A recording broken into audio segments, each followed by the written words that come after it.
mahasiswa yang tergabung dalam Kesatuan Aksi Mahasiswa Muslim Indonesia atau KAMI melakukan aksi di Simpang 5 Banda Aceh Jumat siang.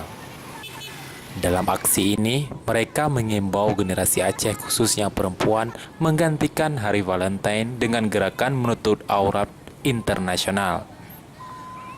Berbagai himbauan tolak buka aurat terus ditunjukkan kepada para pengguna jalan. Menurut mereka, membuka aurat adalah salah satu cara untuk menghancurkan Aceh.